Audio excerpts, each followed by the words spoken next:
हर व्यक्ति पूजा चाहता है, सम्मान चाहता है, प्रतिष्ठा चाहता है। चलो ये चाहत तुम्हारे मन में है तो भी राम राम करो, क्योंकि जिसकी प्रथम पूजा हो रही है उनसे पूछो आपकी प्रथम पूजा कैसे हुई। यहां महाराज जी कह रहे हैं, गोस्वामी जी, राम नाम को प्रभाव पूजियत गण राव। इसमें तो गणेशोत्सव चल रहा है।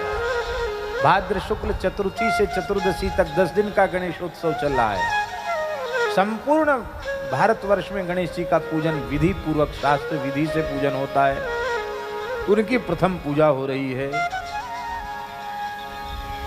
देवताओं ने कहा कि हम लोग तो बड़ी बड़ी तपस्या किए कि हमारी प्रथम पूजा हो, बड़ा प्रयास किया, हमारी प्रथम पूजा नहीं हुई। हे गणेश जी महाराज, आपकी प्रथम पूजा क्यों होती है? सबसे पहले आपका स्मरण क्यों किया जाता है? गणपति स्मरणम सबसे पहले।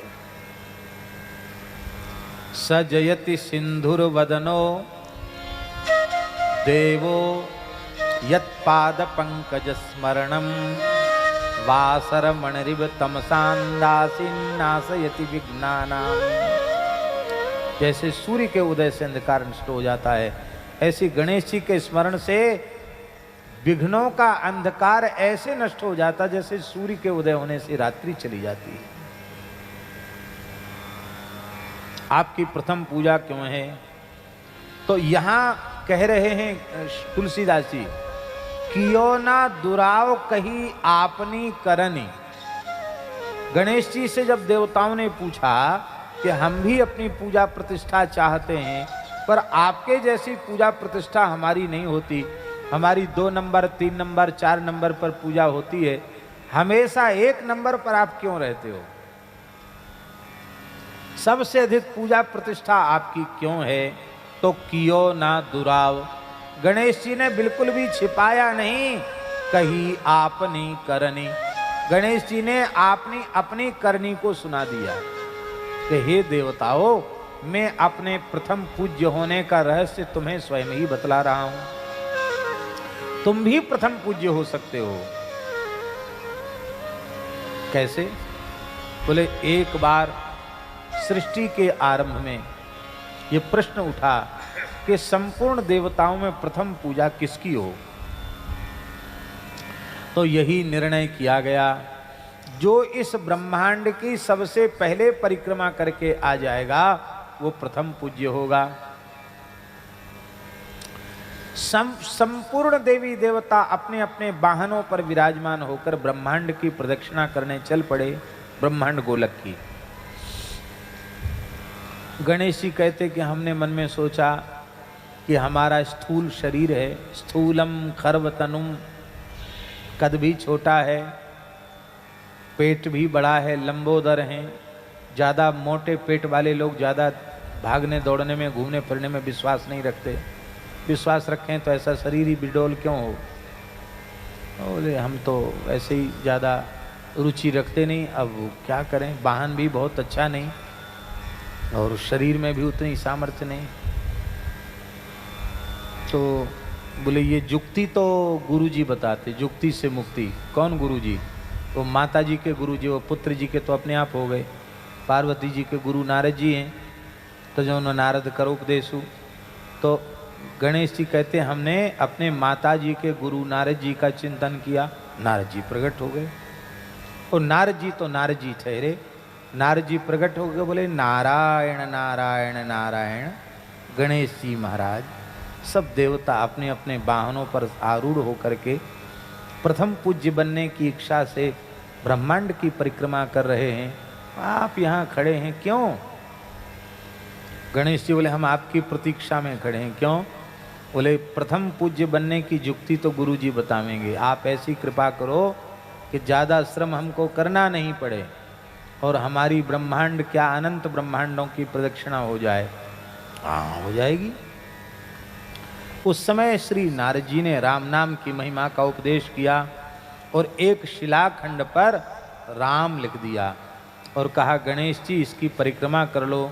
गणेश जी कहते मैंने राम राम राम राम राम राम राम राम राम राम राम राम करते हुए परिक्रमा करना आरंभ किया तो संपूर्ण देवताओं को अनुभव होता है कि गणेश जी पैदल ही हमसे आगे आगे चल रहे हैं। ब्रह्मा जी को लगता है कि हमारा हंस तो चल ही नहीं पा रहा है, हमसे आगे आगे गणेश जी। शंकर जी को लगता है हमारे नंदी भी लगता है इनकी चाल ढीली हो गई, गरुड़ का वेग भी कम हो गया। सबके वाहन, कार्तिकेय का मयूर भी लगता है नहीं चल पा रहा, हाँफ रहा है बेचारा, गणेश जी को छूने। गणेश जी पैदल चल रहे हैं। देवराज इंद्र का ऐरावत हाथी नहीं चल पा रहा है। सबको अनुभव होता कि गणेश जी हमसे आगे चल रहे हैं, पैदल चल रहे हैं। गणेश जी प्रथम पूज्य हुए केवल राम नाम की परिक्रमा करने से। तो राम नाम की महिमा से हम प्रथम पूज्य। तुम लोग भी राम नाम जपो। देखिए, यहां कहने का आशय ये है कि आप राम नाम का आश्रय ले लेंगे तो आपके मन में पूजा प्रतिष्ठा की कामना ही नहीं रह जाएगी। बाबा ईमानदारी से जो भजन नहीं करते वे इसी के चक्कर में पूरे जीवन पड़े रहते हैं कि हमारा अपमान हो गया। अरे भाई, जहां गए थे किसी ने गाली तो नहीं दिया, धक्का तो नहीं दिया, अपमान की कोई क्रिया नहीं की, पर तुम्हें सम्मान की इतनी भूख है कि कितना कोई सम्मान कर दे तुम्हारा पेट ही नहीं भरना है। तो करेगा कोई सम्मान तो भी तुम्हें अपमान का अनुभव होगा। ये सच्चा सम्मान जीव का भगवान नाम के आश्रय से है, क्योंकि नामाश्रयी को सम्मान की भूख ही समाप्त हो जाती है।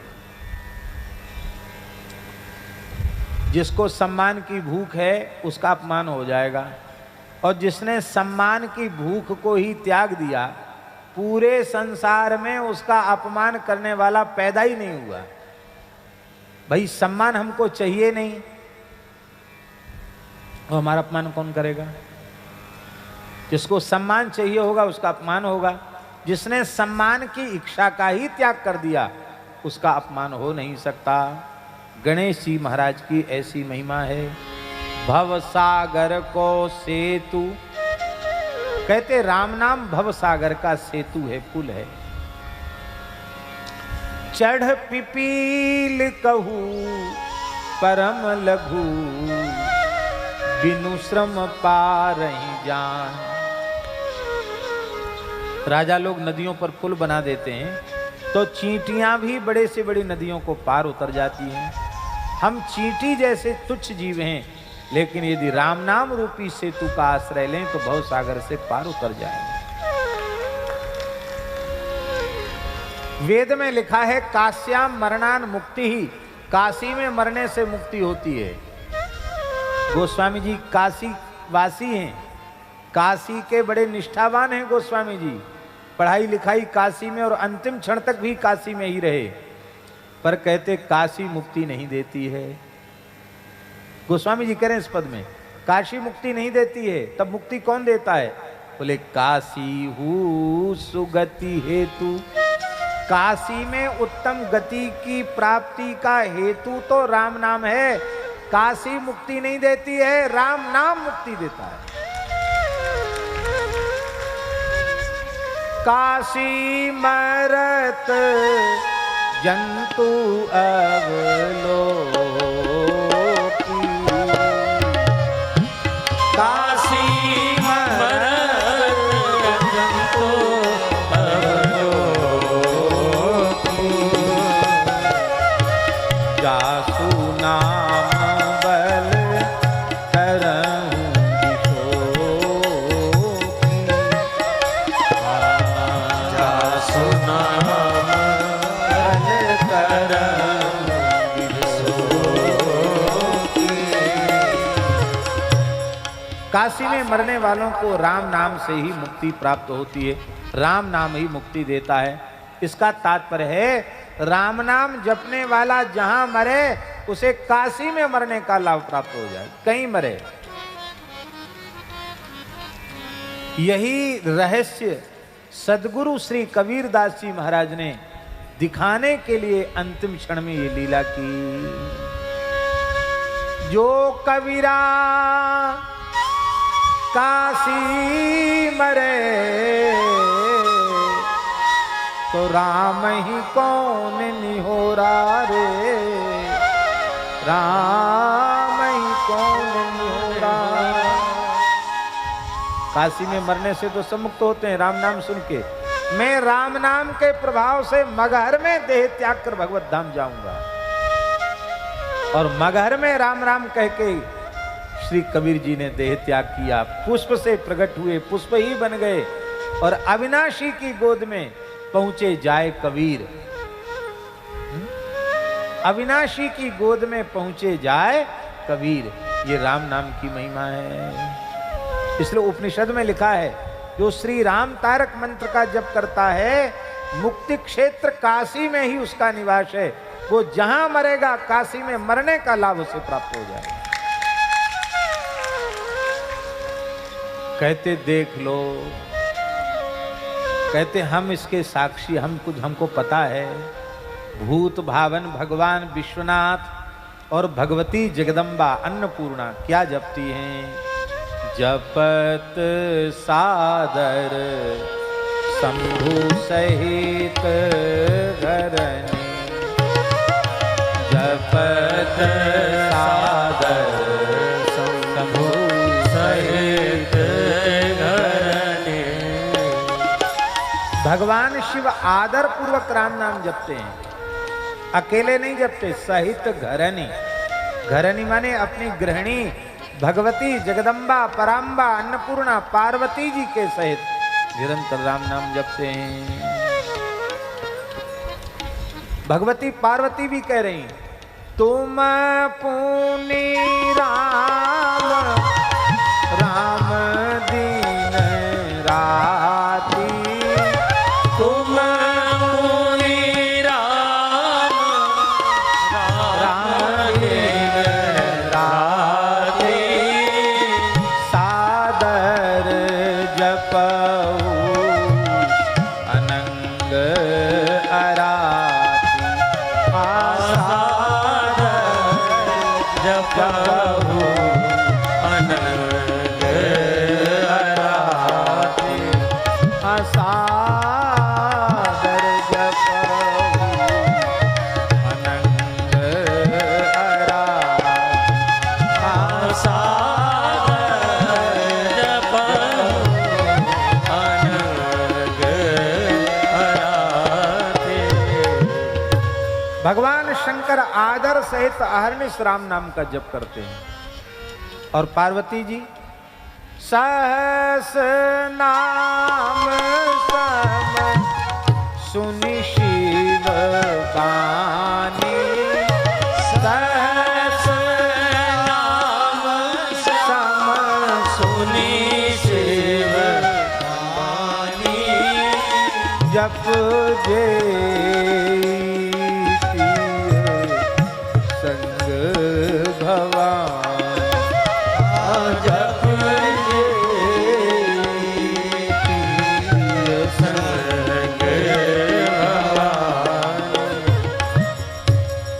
पार्वती जी इतना राम नाम का जप करती हैं कि शंकर जी इतने प्रसन्न हो जाते हैं उनके ऊपर।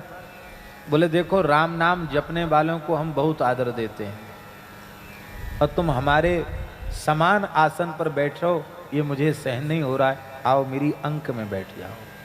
यस्या, आपको सुनकर आश्चर्य होगा, 1 अरब महामंत्र का जप किया था उन्होंने।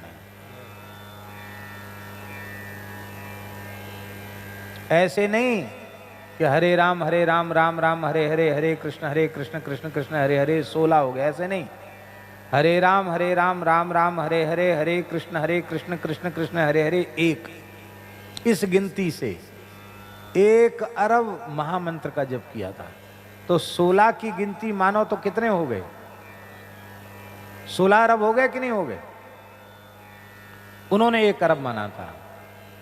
ब्रज में झाड़करी का जंगल है, वहां बैठ के उन्होंने, भरतपुर जिले में ही है, वहां उन्होंने भजन, अभी भी स्थान है वो। उनको 56 वर्ष लगे थे जपने में। कितना समय लगा? 50 और 6 56 वर्ष। 1 दोना छाछ पीते थे और इतना गुड़ खाते थे, बस इतना ही आहार लेकर के, और कोई चीज खाना पीना नहीं, एक दोना छाछ और इतना गुड़। 56 वर्ष में 1 अरब राम नाम जप किया उन्होंने। भगवान का साक्षात दर्शन उनको हो चुका था। बड़े विचित्र विचित्र उनके जीवन में प्रसंग हैं। तुलसीदास जी को गुरु मानकर उन्होंने साधना आरंभ की। मानस जी को इष्ट ग्रंथ माना, तुलसीदास जी को गुरु माना और राम नाम जपने लगे।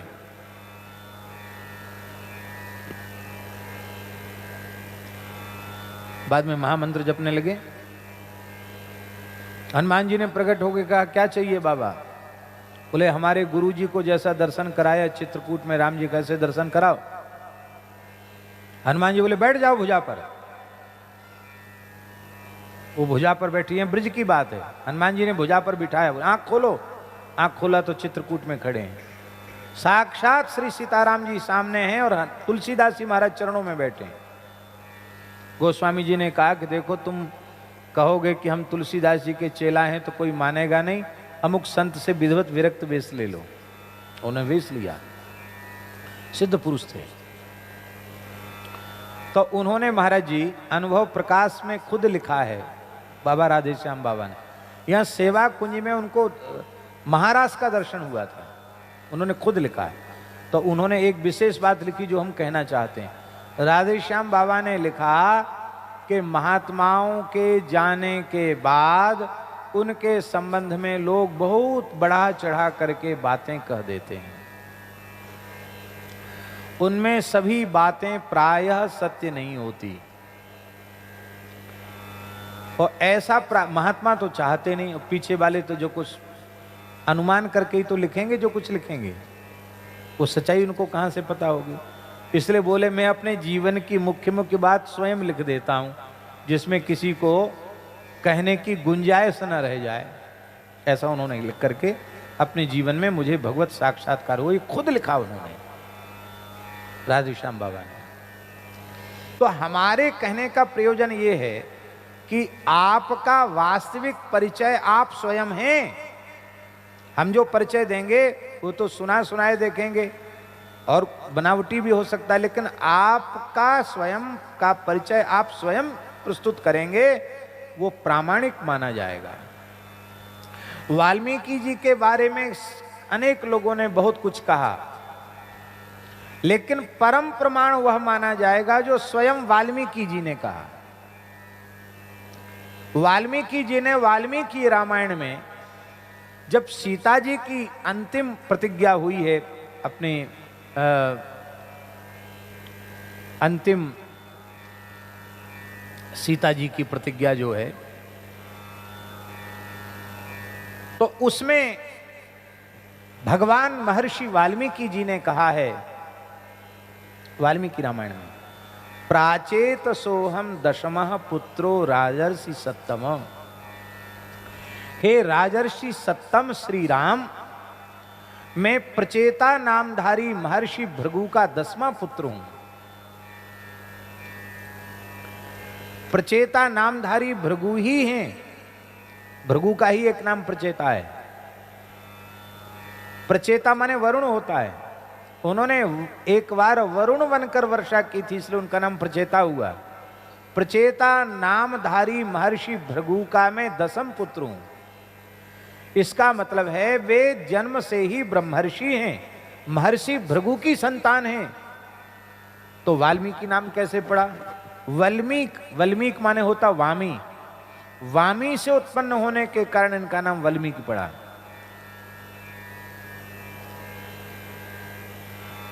भृगु जी महाराज तप कर रहे थे। भृगु जी के कठोर तप को देख करके इंद्र को भय हुआ कि कहीं ये तप करके स्वर्ग को न जीत लें। तब उनके तप में विघ्न करने के लिए कामदेव और अप्सरा को इंद्र ने भेजा। महर्षि भृगु के चित्त को क्षुब्ध किया।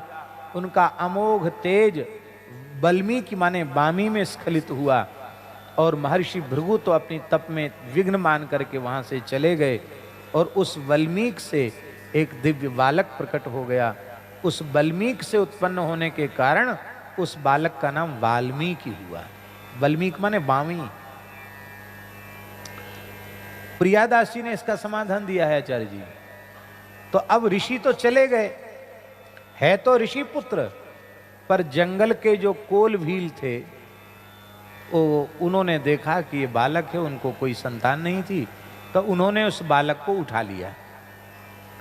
तो क्योंकि तुलसीदास जी स्वयं वाल्मीकि के अवतार हैं और वो बार बार ये बात कह रहे हैं तो झूठी तो नहीं हो सकती। तुलसीदास जी की सब बातें हम सत्य माने और इसको हम कहें वो कल्पित है, झूठी है, तो ये तो बहुत गलत बात है। तुलसीदास जी की जब एक बात अप्रमाण होगी तो सब बात अप्रमाण हो जाएगी, और जब सब प्रमाण है तो ये भी प्रमाण है। वो स्वयं कह रहे हैं महिमा जासु जान, वो स्वयं कह रहे हैं जान आदि कवि नाम प्रतापु भयु शुद्ध करी उल्टा जापू। उल्टा नाम जपत जग जाना वाल्मीकि भय ब्रह्म समाना। और विनय पत्रिका में तो अनेक स्थलों पर उन्होंने इस बात का स्मरण किया है। भविष्य पुराण में लिखा है वाल्मीकि तुलसीदास कलौ खलु भविष्यति, महर्षि वाल्मीकि ही तुलसीदास जी के रूप में प्रकट होंगे। और नाभाजी महाराज कहते हैं कलि कुटिल जीव निस्तार हित वाल्मीकि तुलसी भयो। कलयुग के कुटिल जीवों का उद्धार करने के लिए महर्षि वाल्मीकि ही गोस्वामी तुलसीदास जी के रूप में अवतरित हुए। और वे तुलसीदास जी कह रहे हैं, इस बात पर हमें विचार करना चाहिए। तो हुआ क्या, प्रियादास जी समाधान दे रहे हैं। भील संग भील भय ऋषि संग ऋषि भय। जब भीलों ने उनका पालन किया तो वो उनके साथ रह करके उनके जैसे हो गए। अब उनके जैसे हो गए तो उनको तो कुछ पता नहीं था कि हम ऋषि के पुत्र हैं। अब तो वही लूटपाट, वही सब काम, अरे जो जंगली लोग करते वही सब काम वो करते थे। और इसी बीच में सप्तर्षि आ गए, बोले आज तो कहीं को उपाय मिला नहीं, इन्हीं का दंड कमंडल छीन लिया जाए। बांध दिया उनको, बोले देखो तुम ले तो लो सब कुछ, जो तुमको चाहिए उसको ले लो, लेकिन तुम एक बात अपने घर पूछ के आओ कि तुम जो कुछ करते हो, धन कमाते हो, अपने भीलों के कुटुंब का पोषण करने के लिए ये सब काम करते हो, तो उनसे पूछ के आओ परिवार के लोगों से कि जो तुम कुछ कमा के लाते हो वे केवल उसके हकदार हैं कि तुम जो ऊटपटांग काम करते हो पाप, उस पाप कर्म का फल वो उसमें भी हिस्सेदारी उनकी है क्या, है पूछ के आओ। वो गए पूछने, सबने कहा हम तो केवल जो कमा के लाओगे वो खाने वाले हैं, जो कुछ तुम चोरी डकैती करो, ऊटपटांग काम करो, वो सब उसका परिणाम तो तुमको ही भोगना पड़ेगा, हम उसमें फलभागी नहीं है। राजा पकड़ लेगा तो भी दंड तुम्ही को होगा, और मरने के बाद नरक जाओगे तो भी दंड तुमको ही भोगना पड़ेगा। अरे ये तो बड़े स्वार्थी हैं, माल खाने के लिए सब तैयार हैं और हमने कुछ किया उठपटांग तो उसका फल हमें अकेले भोगना पड़ेगा। वैराग्य हो गया, आए महात्मा को दंडवत किया, बोले महाराज हमें कोई साधन बताओ। बोले कोई साधन नहीं है, तो राम राम राम राम न कह के मरा मरा बोले, बोले मरा मरा जपो, तो मरा मरा जपने से भी राम राम हो गया। यही बात कहते वाल्मीकि व्याध है, व्याध मैंने व्याधों के संग व्याध हो गए, अगाध अपराध निधि, ऋषि होकर के भी। अरे आपके वक्ष से नर्मदा जी प्रकट होती हैं, नर्मदा से भगवान शिव प्रकट होते हैं, भगवती पराम्बा जगदम्बा विंध्यवासिनी आपके ऊपर निवास करती है। आप सबसे श्रेष्ठ हैं, आप सबसे महिमा मंडित हैं, पर क्या करें, इतने पूज्य होने के बाद भी, बड़े बड़े सिद्ध बड़े बड़े तपस्वी ऋषियों की तपस्थली आश्रय स्थली साधना स्थली होने के बाद भी आपकी महिमा नहीं। नाम तो सुमेरु पर्वत का जय तीनों लोकों में बढ़ रहा है। भगवान सूर्य सुमेरु पर्वत की प्रदक्षिणा करते हैं, आपकी तो नहीं करते हैं। तो महिमा की दृष्टि से देखें तो आप बहुत बड़े हैं, लेकिन आपकी यह उपेक्षा हमको सहन नहीं होती। नारद जी तो नारद जी, विंध्याचल गुरु जी बिल्कुल ठीक कहा आपने। अभी हम देखते हैं सूरज भगवान कैसे हमको लांग के जाते हैं। विंध्याचल ने बढ़ना आरंभ किया और भगवान सूर्य के मार्ग को रोक दिया, रास्ता रोक दिया। इतने ऊंचे हो गए विंध्याचल। अब सूर्य की गति अवरुद्ध हो गई, अंधकार छा गया, दिन होना ही बंद हो गया, हाहाकार मच गया। क्या करे, कैसे करे? देवताओं ने कहा भगवान सूर्य के बिना तो सब धर्म कर्म विलुप्त हो जाएगा, धर्म का लोप नहीं होना चाहिए। अगस्त जी के पास, ब्रह्मा जी के पास, ब्रह्मा जी बोले अगस्त जी के पास जाओ। अगस्त जी उस समय काशी में विराजते थे। कहाँ विराजते थे? अगस्त जी काशी में विराजते थे। उस समय काशी में रह के भजन करते थे अगस्त जी। अगस्त जी के पास संपूर्ण देवता गए, बोले महाराज आप विंध्याचल को रोको।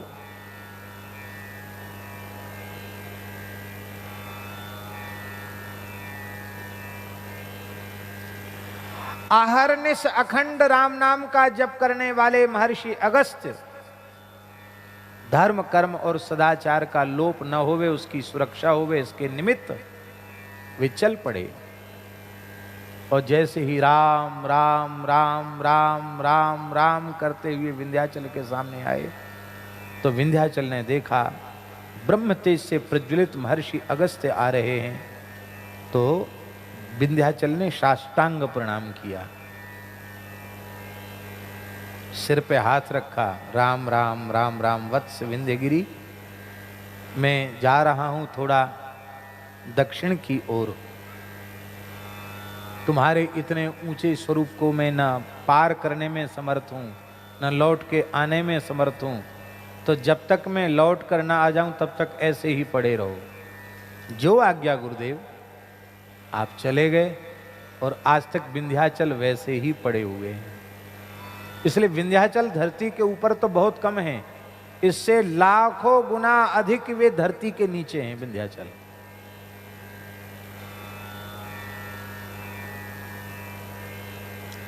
ध्यान में आई बात नहीं आई? जिस विंध्याचल में इतनी सामर्थ्य है कि वह भगवान सूर्य के मार्ग को रोक सकते हैं, वो विंध्याचल राम नाम जपने वाले महर्षि अगस्त्य के मार्ग को रोक नहीं सकते। इसका मतलब है राम नाम लेने वाले का मार्ग रोकने की सामर्थ्य विंध्याचल जैसी ऊंचाई किसी को प्राप्त हो चुकी हो, वो भी राम नाम लेने वाले के रास्ते को रोक नहीं सकता। बिना किसी रोक टोक के आप बढ़ते चले जाइए भगवान नाम का आश्रय लेकर के। राम नाम के बल से इतने बड़े विंध्याचल को उन्होंने सुला दिया। आज तक सो रहे हैं विंध्याचल। सोख्यो सिंधु रोक्यो विंध्य, विंध्याचल को बढ़ने से रोक दिया। सोख्यो सिंधु घट जहू नाम बल, घटज माने अगस्त जी, कुंभ योनि, कुंभज, घटज, नाम के बल से विंध्याचल को रोक दिया, नाम के बल से समुद्र को सोख लिया। कुछ असुर मायापूर्वक समुद्र में निवास करते थे और वो क्या करते थे कि रात्रि में वो समुद्र के बाहर निकलते और महात्माओं का बालभोग कर जाते थे। सफाचट बड़े बड़े ब्रह्मचारी वेदज्ञ ऋषि मुनि उन सबको खा जाते थे। हाहाकार मच गया, महाराज दिया बत्ती लेके खोजो तो कोई ब्राह्मण नाम को न मिले, ब्राह्मण नहीं मिलेंगे तो धर्म का ही लोप हो जाएगा। हाहाकार मच गया, यज्ञ बंद हो गए, स्वाहाकार स्वधाकार सुनाई पड़ना बंद हो गया। वो समुद्र में छिप जाते, देवता उनको पकड़ नहीं पाते। देवता ब्रह्मा जी के पास गए, बोले महाराज बड़ा उपद्रव राक्षस कर रहे हैं, क्या करें? बोले वो तो एक ही बात है कि समुद्र को खाली करो, फिर उनको घेरो, तब वो उनको मार सकते हो, नहीं तो नहीं मार सकते। बोले महाराज आपने तो ऐसी बात बता दी, समुद्र सुखाए सूखेगा कहीं?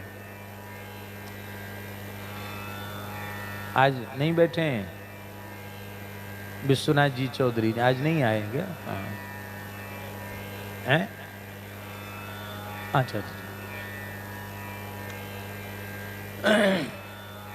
तो कुंड सरोवर वगैरह का पानी खलवाना पड़ता है, तो इसलिए कह रहे थे कि उनको पता है। हमारे यहाँ चंद्र सरोवर का पंखोद्धार हुआ सूर्यश्याम में, इतने बड़े बड़े इंजन कई कई इंजन रखे गए और दिनों रात इंजन चलते थे, फिर भी महाराज। हमारे कहने का आशय ये है कि हमारे ब्रज के मानसी गंगा और चंद्र सरोवर, इनको खाली करने में हालत खराब हो जाती है बड़े बड़े लोगों की, तो समुद्र को खाली करना, अपार समुद्र को सुखा देना, तो कौन सा पंप लगाया जाएगा, कौन सी मशीन लगाई जाएगी, कैसे उसको खाली किया जाएगा? देवता बोले महाराज ये तो बहुत कठिन काम है, समुद्र कहीं खाली होगा? बोले हाँ होगा खाली। कैसे? बोले अगस्त्य जी के पास जाओ। अगस्त्य जी के पास देवता गए, क्योंकि दक्षिण में चले गए थे अगस्त्य जी। अगस्त्य जी लौट के दक्षिण से आए नहीं, क्यों? विंध्याचल से प्रतिबंधित हैं, फिर आएंगे तो विंध्याचल फिर भी खड़ा हो जाएंगे, इसलिए वो अभी तक दक्षिण भारत में दक्षिणी हो गए। पूर्वोत्तर भारत के ऋषि सदा सर्वदा के लिए दक्षिण भारत के हो गए। और तमिल भाषा के आविष्कार करता अगस्त्य मुनि ही है। तमिल भाषा जो है ना, तमिल दक्षिण की, उस तमिल भाषा के प्रवर्तक महाराज जी, अद्भुत महात्मा हैं अगस्त्य जी। तो महाराज जी अगस्त्य महर्षि के पास गए, बोले महाराज आप कृपा करके बचाओ हमको। अगस्त्य जी बोले चलो। तो अगस्त्य जी महाराज आए। सब देवता सोचते थे ये महात्मा क्या करेंगे, कमंडल भर भर के खाली करेंगे तब तो हो गया काम, कैसे करेंगे? तो राम नाम के बल से अगस्त्य जी ने समुद्र को 3 चुल्लू में, नमः रामभद्राय नमः, रामचंद्राय नमः, जय सिया राम, खलास, खत्म। ओम केशवाय नमः, ओम नारायणाय नमः, ओम माधवाय नमः, खत्म कर। ऐसे होते हैं महात्मा लोग। आप कहेंगे कि कैसे पी गए समुद्र को? सब समुद्र पी गए, 3 चुल्लू में समुद्र पी गए, और देवताओं ने घेर करके असुरों को मार डाला।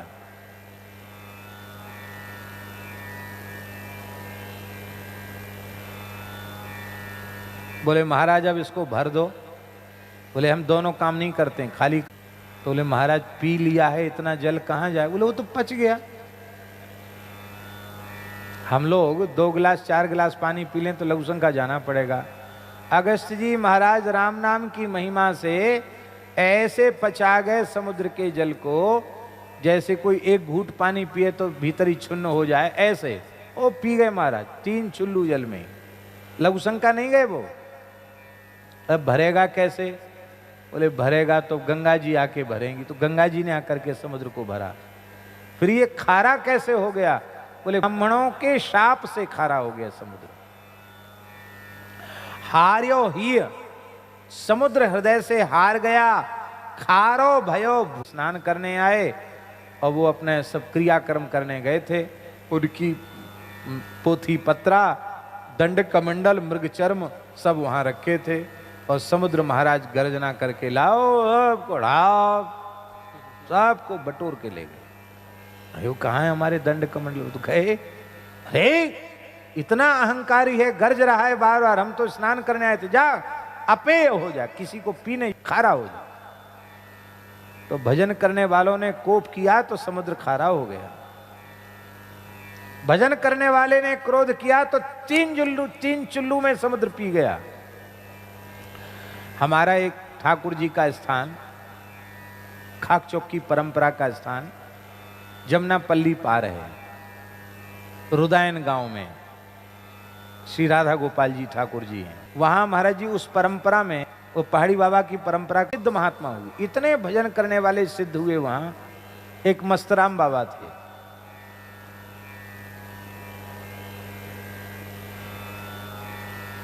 अहरनिश राम नाम का जप करते थे, मस्त रहते थे। बोले बाबा या में तो पानी रहे हो ना है और किते पीवे गो। अरे बोले मूर्ख, हमारे पुरखा अगस्त जी है जो 3 चुल्लू में समुद्र पी गए, तू कुआ की बात कह रहा है? तेरे बाप दादा हमें पानी नहीं पिवा सके, तू कहा पानी पिवावे गो? सोई वो समझ गया कि सिद्ध पुरुष हैं, चरणों में पड़ गया, रोने लग गया। देख ब्रजवासी है तू, पहलवाने तो बने हो रहे, पर किसी साधु के साथ मजाक नहीं करना, परिहास नहीं करना।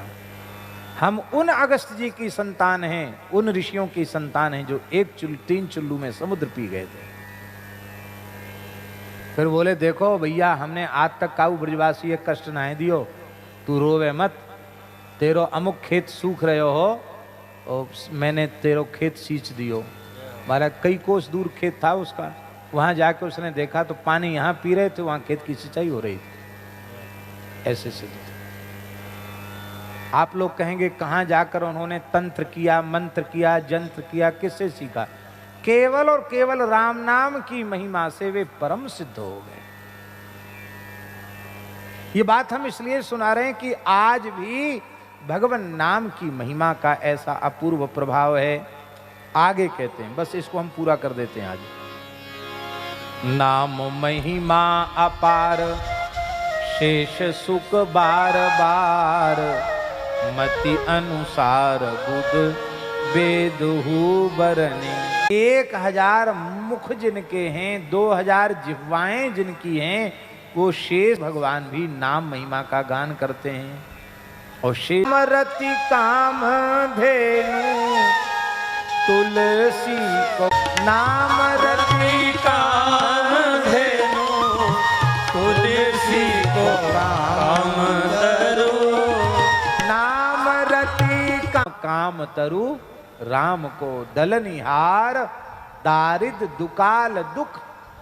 संसार की सारी समस्याओं का समाधान राम नाम से संभव है, पर दुर्भाग्य है लोग राम नाम की महिमा को स्वीकार नहीं करते हैं। मैं विश्वास पूर्वक कह रहा हूं, आज पूज्य श्री काश्मीरी बाबा की पवित्र पुण्यतिथि है। यदि पूरे संसार में घर घर में कल 248 में पद की चर्चा हम करेंगे। पाही पाही राम पाही, राम भद्र रामचंद्र, बहुत सुंदर पद है, इसकी चर्चा हम कल करेंगे। ये पूर्ण शरणागति का पद है, इसकी चर्चा हम कल करेंगे। इन्हीं शब्दों के साथ परम पूज्य श्री काश्मीरी बाबा जी के पावन चरणों में, परम पूज्य श्री प्रेम भिक्षु जी महाराज के पावन चरणों में, ऐसे अनुपम गुरु शिष्य के चरणों, जय गोपाल जय जय का उपयोग करेंगे महाराज। सभी अपने स्थान पर बैठे रहेंगे। संत एक बाबा को दो, बाबा को दो एक।